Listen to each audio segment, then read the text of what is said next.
corpo aqui na é dienst aqui na of afdeling aqui tá tu caminha na tá trabalho na airport na WAF tu caminha tá se trabalho pero tem te maken com algemene veiligheid die trajado então 2 anos passar já acaba na sair de walkout pero door com maneira uma bisa então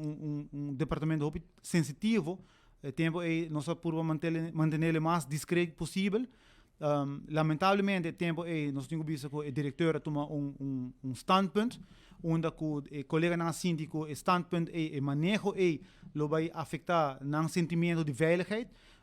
nós acerca de tempo ex-minister de finanças tempo senhora Xiomara Maduro onde ela aprovar e ela backup e diretor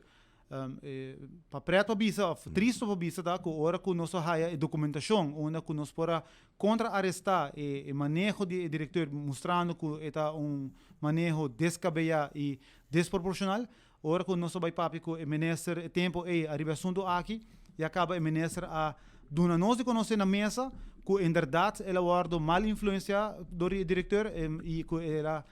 geeft aan que o diretor não está sincero com ele, ora ela toma manejo, ou ela decidir manejo, pero nós temos visto lamentavelmente, decidir tu coisa que é vai maneira que vai e colega na bisa ora que não está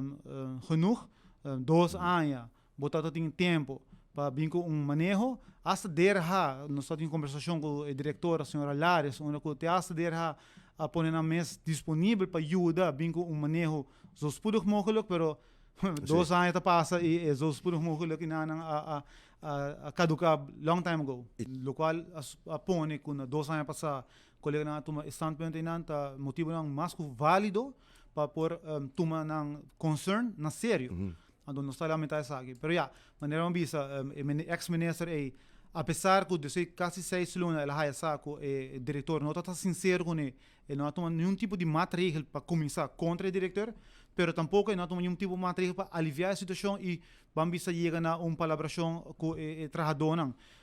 depois que o governo cambia nós assim com o ministro atual de finanças nós expliquei na placa chiquito problema nós vai detalhes com ele logicamente está seu dever para essa tour de detalhes não de peligar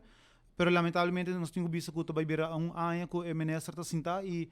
nada nós toma lugar e nós pedimos o ministro tempo aí ela pede nós uma lista de tudo o qual nós está aí começar atenção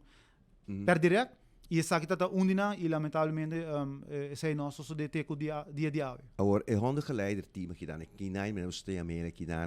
é problema de che agora que tem problema de unit isso é por desplazar su mês na outra unidade também de doana caminha lo vai por testa ação e testa paro de serviço de aduana. Bom, então ponto que sempre nós boga para segurança de trabalhador e maneira boa bisa nós temos colega na airport na WAF que não boa bisa tem uma similaridade com ele que uma vez bota enforçar lei não tá tu hina tu gosta para lei war enforçar manang ando era botar yabo com situação não por escalar ando vira problema para o trabalhador ando logicamente essa aí também tem atenção de nós pero agora que nós mirando com a situação aqui então uma situação hobby fastidiosa sobre a bota explica Godfried uma vez vou virar ano geleider sobre botar band com K9 eta de nosso conceito eta parte família de colega não eta ambtenaar também e nós estamos com aqui na mesa dona tour atenção nessa aqui sobre tem hobby benefício para o país Aruba então nós lamentar quando nós por tomar contato hier com o ministro de finanças nós não há um tipo de reação então me dizem ora que botar de nosso conceito negligenciar ora o sindicato acercava então me tem visto ser problema ora me tenho visto maneira que desde 2017 nós não tem hora que nós não tem mandatário que está dando a atenção maneira que